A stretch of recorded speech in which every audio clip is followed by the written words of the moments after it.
Hi there. I recently attempted to catalyze a safeguarding response through appropriate channels, including school, youth welfare services, child protective services, school psychology, and other relevant safeguarding pathways regarding a young female I believe presents with significant vulnerability and requires specialist assessment and support. My concern was not based on a single event or isolated observation. It was based on a cumulative pattern of reported information spanning multiple domains, including safeguarding concerns, exposure to high-risk adult environments, substance-related concerns, sexual risk indicators, psychological distress, social vulnerability, and significant changes in behavior and identity. The purpose of my referrals was not to make a final determination myself, but to request that the appropriate professionals with legal authority, specialist training, clinical authority, and/or investigative capability conduct a multidisciplinary safeguarding assessment. However, this did not occur. I attempted to provide the relevant information through the appropriate channels, including the contextual background, timeline, behavioral changes, and the reason why I believe specialist review was necessary. However, despite raising these concerns, I have not seen a coordinated safeguarding response or multidisciplinary assessment take place. The matter was also brought to law enforcement attention, with the intention that the relevant authorities could evaluate the information, determine whether any offences or safeguarding issues required investigation, and take whatever action they considered appropriate. At this stage, those pathways have not resulted in the intervention or assessment I believe is critical. What follows is the reasoning behind my concerns, the cumulative data points, the patterns I observed, and why I believe the situation warranted specialist safeguarding review, rather than being assessed as isolated incidents. Before I go through the underlying observations and the analytical model, I want to establish the context of why this referral was made and why I believe a specialist safeguarding assessment is critical. My concern was not raised through a single channel or based on a single event. The concerns were escalated through the appropriate safeguarding pathways, including the school, the KJ and Kinderschutz services, the Schul-Psychology, support structures, and so on. The recommendation was for a specialist safeguarding assessment and, given the complexity and number of domains involved, a multidisciplinary review involving professionals with expertise in child protection, sexual exploitation, trauma, and adolescent vulnerability. The reason for requesting multidisciplinary approach was that the situation appeared to involve multiple interacting domains rather than one isolated issue. The concerns involved developmental vulnerability, trauma history, familial instability, substance exposure, adult environments, coercive peer dynamics, sexual risk, and significant behavioral and identity changes. Because these factors span different areas of a young female's life, no single professional or institution may have access to the complete picture and may only see fragments. However, despite these referrals and disclosures, there has been no meaningful convergence of information, no coordinated assessment, and no intervention that addresses the overall pattern of concern. Each pathway appears to have reached a point where no further action was taken. The Wiener Polizei were also provided with the relevant information and context. The information included the key safeguarding concerns, the wider pattern, and the reasons why specialist assessment is required. However, no formal case progression occurred, and that pathway also reached a dead end through minimization, reframing, and instrumentalization of the age of consent, the Schutzalter being 14, in order to rationalize the observed criminal activity surrounding this young female. The purpose of this presentation is therefore not to replace the role of safeguarding professionals or investigative authorities. It is to explain why I considered this situation to require specialist review in the first place. Furthermore, this is still actively occurring, and I believe that this young individual is at critical risk. The central issue is that the concerns cannot be understood by looking at isolated fragments. The purpose of this model is to examine the chronology the accumulation of vulnerabilities, the progression of risk indicators, and the interaction between different domains of the young female's life. I will now go through the data model chronologically. This is a compressed version. The actual model is overwhelmingly comprehensive. However, you will still be able to discern the identified vulnerabilities, the environmental factors, the behavioral changes, the reported indicators of exploitation risk, the psychological patterns observed, and why, when considered cumulatively, that is together, they warrant urgent, multidisciplinary safeguarding assessment. I am now going to present a cumulative pattern assessment model based on data points 1 through to 23. Domain, presence of grooming trajectory, probability weighting, critical. Rationale from cumulative dataset. Model contains sequential progression, early vulnerability, adult environmental exposure, normalization of adult attention, substance use, gifts/resources, sexualization and increased dependency, resistance to outside intervention. Therefore, the overall pattern resembles a grooming trajectory. Structure. Domain, likelihood of sexual exploitation occurring, probability weighting, critical. The dataset contains repeated indicators associated with exploitation models: minor status, adult sexual access, substances, exchange dynamics/financial resource incentives, elder males, private locations, and sexual activity linked with material benefit and direct payment. Domain, likelihood of transactional sexual dynamics, probability weighting, critical. The model repeatedly contains exchanges involving alcohol, money, gifts, international travel, appearance-related spending, and sexual access. The reported pattern is strongly consistent with transactionalization. Domain, likelihood of coercive control dynamics. Probability weighting, very high. Multiple dependency systems appear: adult environment, substances, peer relationships, identity investment, and emotional instability around leaving or challenging the system. Domain, likelihood of peer-facilitated grooming dynamics. Probability weighting, critical. Female B appears within the model to function as a major influence pathway. This involves emotional dependency, a reality testing role, access pathway, normalization of risk, and discouragement of alternative interpretations. There is an observable enmeshed dyad between female A and female B, with female B leveraging female A's body and sexuality within the grooming adjacent environment. Domain, likelihood of an exploitative social environment with structure rather than isolated incidents. Probability weighting, critical. The reported pattern involves multiple adult actors, repeated locations, repeated behaviors, common social connections, similar offers, and repeated access pathways. Domain, likelihood of organized or networked exploitation indicators. Probability weighting and risk assessment, critical.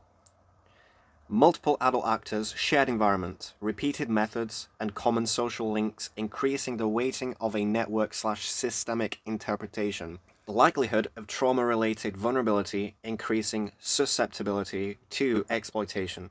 Probability weighting risk assessment, critical. The model includes childhood trauma, unstable caregiving, emotional neglect, isolation, substance use, and attachment disruption as vulnerability factors. Domain, likelihood of impaired risk recognition/normalization. Probability weighting risk assessment, critical. The dataset contains repeated examples where high-risk situations are reframed as normal, chosen, empowering, or misunderstood by outsiders. Likelihood of identity becoming tied to the environment and consolidated thereafter. Probability weighting risk assessment, very high. The model contains apparent identity transformation after immersion. That is, appearance, language, social signaling, relationships, and values becoming aligned with the exploitative environment. Domain, likelihood of defensive protection of the environment. Probability-weighted risk assessment, critical. Reported refusal of access, hostility toward questioning of the environment, narrative changes, contradictions, and attacks on people challenging the environment's domain. Likelihood of attachment trauma / approach avoidance dynamics. Probability-weighted risk assessment, critical. The relationship pattern shows repeated cycles of rejection, panic, reunion attempts, reassurance seeking, and renewed rejection thereafter. Domain, likelihood of peer dependency overriding independent judgment. Probability-weighted risk assessment, critical. Female A reportedly relies heavily on female B for interpretation of events, despite female B being embedded within the same exploitative environment, wherein which she is actively leveraging female A and displacing all sexual risk onto female A. Likelihood of compartmentalization and psychological splitting, that is, psyche splitting and fragmentation. Probability-weighted risk assessment, critical. The dataset contains contradictory narratives, with the female quoted as saying, "I am unsafe" versus "everything is fine," "I am not okay," "I am okay," "I am not happy," "I am happy," "these people are dangerous," "I like these people," "leave me alone," "help me," versus repeated contact seeking, followed by aggressive devaluation. Domain, likelihood that multiple domains are connected rather than independent. Risk assessment, critical. The same themes appear across home, school, peer relationships, and adult social environments. These include older individuals, boundary collapse, sexualization, poor protection, and vulnerability exploitation.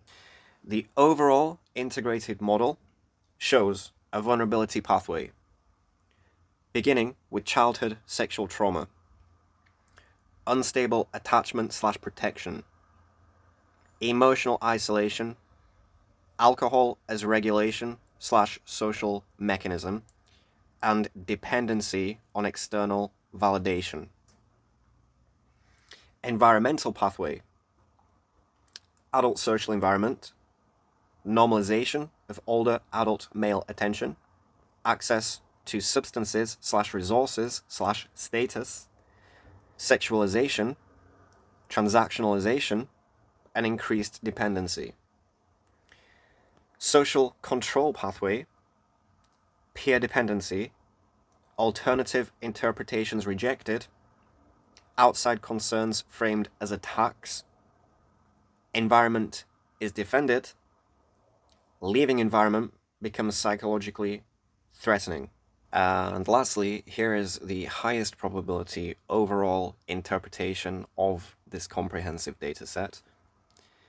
Based purely on the supplied data, hypothesis A, isolated risky behavior by an otherwise protected young person. Weight, extreme low. Hypothesis B, poor choices without wider influence. Weight, low to moderate.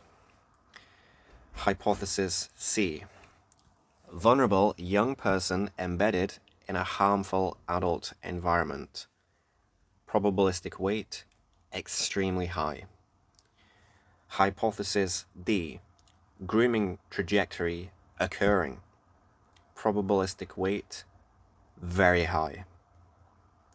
Hypothesis E, sexual exploitation dynamics occurring. Likelihood, critical. Hypothesis F, peer-facilitated exploitation / grooming dynamics. Likelihood, critical. Last hypothesis, wider exploitative network and environment with structure, that is, organized sexual exploitation. including child prostitution and sex trafficking.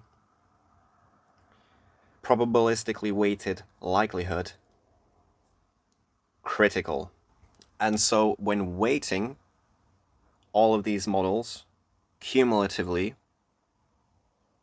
the likelihood of this young female being sexually exploited is extremely high. The likelihood that this is organized systemic exploitation with structure is critical. Critical. And lastly, just to present some incidents to you in isolation, 15-year-old female supplied with a controlled substance, cocaine, within an adult social environment. 16-year-old female taken on shopping sprees by adult men associated with the same environment, upon which she has bought lingerie, stiletto shoes, jewelry, and has her hair and nails paid for. 16-year-old female is offered breast implants and cosmetic surgeries. This same female is taken to hotel rooms with multiple men for group sex, after which she is paid directly in currency. The female has been offered international travel between Vienna International Airport and Belgrade International Airport by multiple adult men, all associated with the same environment. One of these men is quoted as saying that he wishes to fly this female to Serbia to have sex with his entire village and his own father. Female claims she believes she was raped in the toilet facilities within this environment, which is a local bar in the 22nd district of Vienna. Female is quoted as saying she had to have sex with the bartenders at this bar because she does not have money to pay for her drinks. Female has been drinking at this bar since age 15. Female is provided alcohol gratis with the expectation she will repay the bartenders for the provision of strong alcohol by engaging sexually with them afterwards. Most of the sexual activity between this young female and the adult men involved occurs when the young female is intoxicated on strong alcohol or controlled substances provided to her by the men who thereafter engage sexually with her. This female states that she was sexually abused age 10. Young female states that this has never been addressed and she has never been referred to counseling or clinical intervention. Young female states that age 14-15 she was suicidal, depressed, alcoholic, and isolated. Age 17, this female claims once again suicide ideation and that she is alcoholic. Between ages 14 to 17, the female has shown extreme alcohol dependency. This young female claims sibling perpetrated domestic abuse, including glass being thrown at her, which cut her feet severely. This female claims that she cannot speak to her mother because she is emotionally unavailable. Therefore, she spends most of her time sleeping at her grandmother's residence for emotional regulation and environmental stability. This young female claims that her only female peer is not a good person, but she needs her. Without her, she will have nothing. She cannot survive. She needs her in the social environment, she needs her at school, and that she is completely isolated to female B at school. Claiming female B is coercive, exploitative, she is not a good person, but I need her. Once I graduate school, I will be free, and I can follow my own path. Female states that her mother, brother, auntie, grandmother, and boyfriend claim her current stepfather has sexual designs on her. And this is a female who was already sexually abused by her mother's previous partner. So we can see her mother has multiple men that she introduces into the life of this young female, and there is a recurring theme. These men appear to be sexually attracted to her. Female claims at school she is bullied. Other students spit on her. There are rumors circulating about her sleeping with the adult male teachers. Female claims she cannot make connections with her female peers because female B, her coercive friend, does not like female A to establish connections with other females. This reveals social monopolization and isolation and coercion. Female states, I was taken to a hotel with multiple men for group sex. They paid me afterwards. Female later reframed this as being simply her kink. Female consistently insists that she has changed and she is a different person now. She aligns with the environment and has curated her identity around the environment. Female claims she wants to be a stripper, she wants to be a prostitute, and that predatory men deserve her. While I appreciate that it is extremely unorthodox to be presenting all of this information publicly, it is because every available channel, the police, the KJH, Kinderschutz, child and youth welfare, all safeguarding framework, has failed to assess any of this information. Legally and ethically, it is extremely problematic for me to be disclosing this information publicly. However, it is my belief that the outcome would be considerably worse for the victims if I do nothing. I have attempted to raise concerns through the appropriate channels.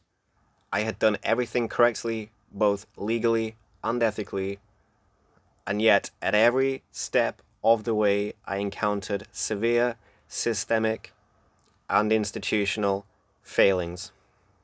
Please refer to my other videos about the Wiener Polizei, that is the Viennese police, and their handling of this situation, to understand why I personally feel I have no other option but to disclose all of this information publicly. Thank you very much for your attention.